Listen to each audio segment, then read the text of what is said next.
উপদেষ্টার বাপের টাকা? কার টাকা তাকে এখানে পাঠিয়েছে?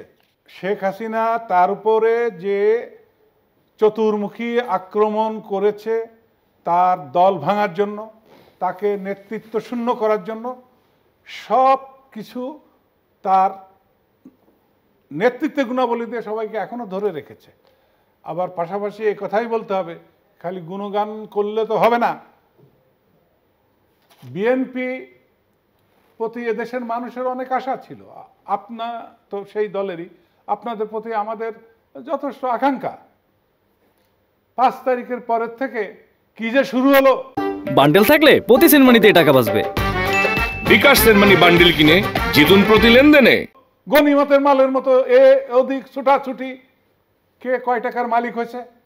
কেন আপনারা পারেন না? আমি তারেক রহমানকে বলবো, আপনি এখন দুদকে আপনি পার্সোনাল চিঠি দিয়ে দেন। হয়তো বলবেন সরকার করে না কেন, সরকার কেন করে না সেটা আপনিও জানেন, আমিও জানি।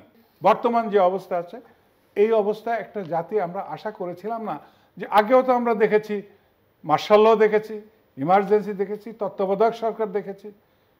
এত অনাচার, এত ললেসনেস, কোনো মানুষের মনে কিন্তু নিরাপত্তা বোধ নাই।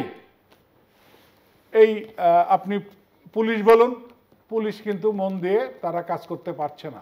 তারা তো আমাদের ভাই, তারা তো আমাদের সন্তান, আমাদের কারণ না কারো পরিবার থেকে তারা আসছে। প্রশাসন দেখেন ঠিক একই অবস্থায়।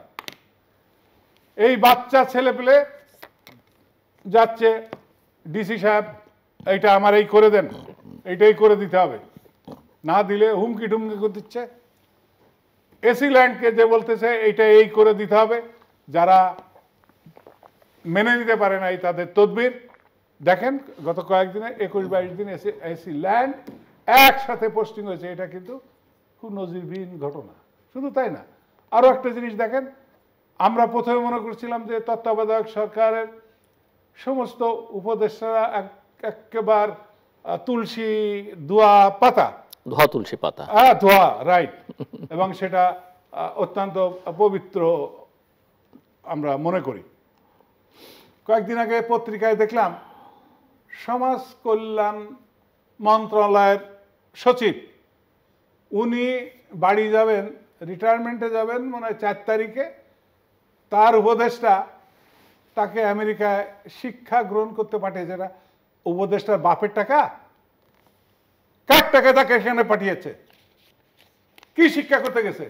বুড়া মানুষ, সে 3 তারিখ পর্যন্ত আমেরিকায় থাকবা, 4 তারিখে এসে সে বাড়ি যাবে। এই যে টাকা রাজকোষ থেকে দিচ্ছেন, কেন? তাকে পুরস্কৃত করা হচ্ছে। পত্রিকা খুঁজে খুঁজে দেয় কি আমরা তো সেন্স করতে পারি। নিশ্চয়ই আপনি যান, এটা আমার অ্যাজাম্পশন, হয়তো ওই সচিবরা বলছে এনার তো আইন কানুন কিছু জানে না, এনজিও মেন্টালিটি দিয়ে তো আর প্রশাসন চালানো যায় না। বলছে যে আমাদের ওয়েলফেয়ারের অনেক সেফটি নেট আছে, অনেক টাকা পয়সা, ওই বিধবা বলেন, মুক্তিযোদ্ধা ভাতা, পঙ্গু ইত্যাদি ইত্যাদি আছে, এই টাকা পয়সা সব আমার ওই এনজিওর ওই দিকে দাও। আইন আবার করে না, হয়তো বলছে যে আইন তৈরি করে নিয়ে আসেন।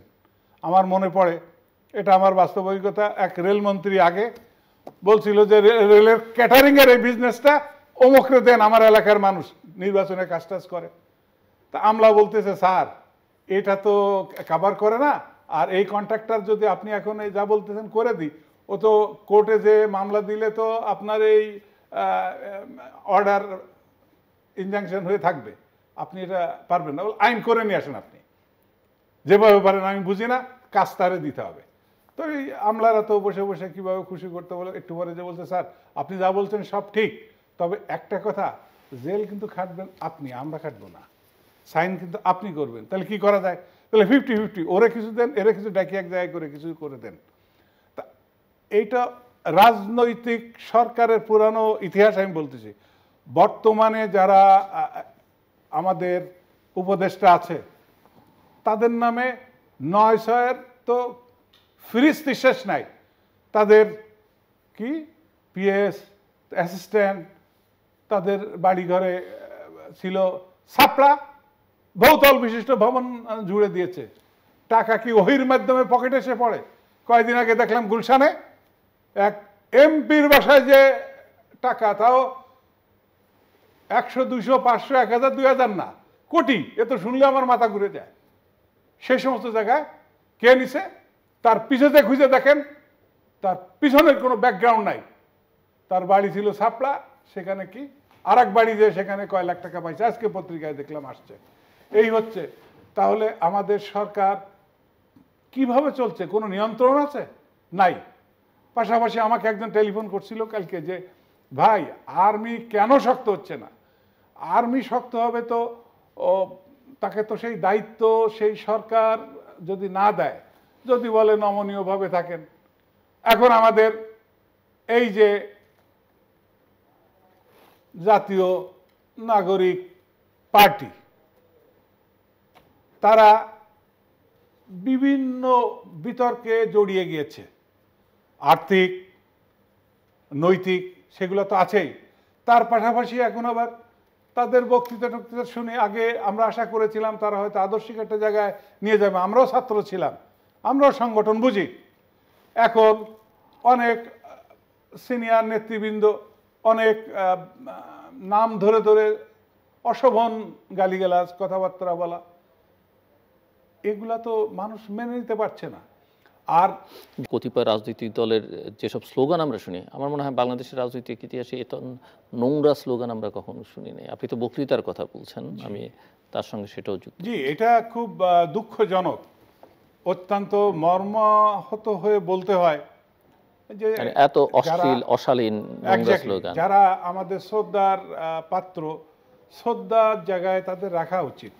আমার রাজনৈতিক আদর্শিক মতভেদ থাকতেই পারে, আমি আমার কর্মসূচি তুলে ধরবো, আপনি আপনারটা দিবেন, উনি উনারটা দিবেন, কিন্তু উনাকে ব্যক্তিগতভাবে আক্রমণ করা, আজে বাজে কথা বলা, এমনকি চাঁদাবাজ বলে বিএনপির ভারপ্রাপ্ত চেয়ারম্যানকে নিয়ে অনেক ধরনের বক্তৃতা আমি দেখলাম, যেটা আমি ভালোভাবে নিতে পারি নাই। যে তার নেতৃত্ব নিয়ে আমার অন্তত সন্দেহ নাই, আপনার এখানে অনেকবার আমি বলে গিয়েছি, তাকে আমি যতটুকু চিনি উনিও জানে যে শেখ হাসিনা তার উপরে যে চতুর্মুখী আক্রমণ করেছে তার দল ভাঙার জন্য, তাকে নেতৃত্ব শূন্য করার জন্য, সব কিছু তার নেতৃত্বের গুণাবলী দিয়ে সবাইকে এখনো ধরে রেখেছে। আবার পাশাপাশি এই কথাই বলতে হবে, খালি গুণগান করলে তো হবে না। বিএনপি প্রতি এদেশের মানুষের অনেক আশা ছিল, আপনার তো সেই দলেরই, আপনাদের প্রতি আমাদের যথেষ্ট আকাঙ্ক্ষা। 5 তারিখের পরের থেকে কি যে শুরু হলো, গনিমতের মালের মতো এ ওদিক ছুটাছুটি, কে কয় টাকার মালিক হয়েছে, কেন আপনারা পারেন না? আমি তারেক রহমানকে বলবো, আপনি এখন দুদকে আপনি পার্সোনাল চিঠি দিয়ে দেন, হয়তো বলবেন সরকার করে না কেন। সরকার কেন করে না সেটা আপনিও জানেন, আমিও জানি। সরকারের কি আছে, কি সরকারের তো এই যে কয়েকজন ইয়াং দলের নেতৃবৃন্দ আছে, তো আমাদের সরকার প্রধান নিজেই বলেছেন যে তারা আমাকে এনে বসিয়েছে। এই যে কথা বলার পরে তারা মাথায় উঠছে, তারা নিচে নামতেই পারছে না, তারা স্কুল কলেজে যাবে না, পড়ার টেবিলে যাবে না, পরীক্ষার সময় আসলে সনদ দাও একটা, আমাকে এই চাকরি দিতে হবে, আমাকে এই পারমিট দিতে হবে, এই প্রজেক্টের কাজ দিতে হবে। কি শুরু হয়েছে এগুলা? এখন আমি বিএনপি কেন, বিএনপির প্রতি মানুষের আশাকাঙ্ক্ষা বেশি ছিল। নতুন দল, তারা অর্গানাইজড হয়ে পারে নাই, নতুন মানুষ তাদের চেনে না, জানে না, তাদের দেশের সব জায়গায় কমিট হয়ে পারে নাই। এই ডক্টর ইউনূসকে রাইকের সামনে ওই সারা দেশ জুলাই প্রোটোকল দিয়ে পদযাত্রা করে সরকারি মুখে যা আসে তাই বললাম, তার পরিণতি তো গোপালগঞ্জে ভালো হয়নি। শেষ পর্যন্ত এপিসির মধ্যে আমাদেরকে তাদের নিরাপত্তা দিয়ে নিরাপদ স্থানে নিয়ে আসতে হয়েছে। এটা তো আশা ছিল না।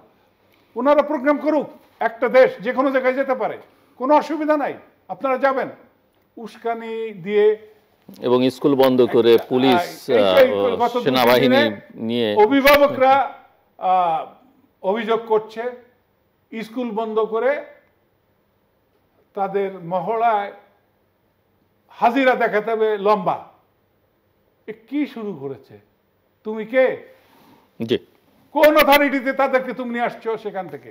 আবার যেই বলা হয় অমুক চাঁদাবাজ তো এই দলের, বলে না আমাদের দলের কেউ না। আবার যেই বলা হয় সরকারে আছে তোমার দলের লোক, সেই বলে ওরা আমার না। আরে মানুষ কি এত বোকা আছে নাকি? আপনি তো রতন সাহেব এখানে মুখ খোলা লাগে না, আপনার বদন দেখলেই তো টেলিভিশনে মানুষ বুঝতেছে যে উনি কোন লাইনে জিগির তুলবে। আমাকে দেখলেও আচ্ছা, বুঝতেছে এখন যে ওনার উনি কি বলবে। ওনার জিগির একটু শুনি আমি। আচ্ছা শোনেন, আপনি না, আপনি আমাকে বলেন। এখন আমি শেষ করে আমাকে বলে মানুষের ইমিডিয়েটলি perception রাজনৈতিক সরকার যদি না আসে, এই সরকার লেজে গবরে যেভাবে ফেলেছে, আমি জানি না এখান থেকে ক্লিন থিনিং আউট কিভাবে হবে। এটা জি। একটা বড় ফ্যাক্টর সামনে এখন। তুমি বলে থ্যাংক ইউ।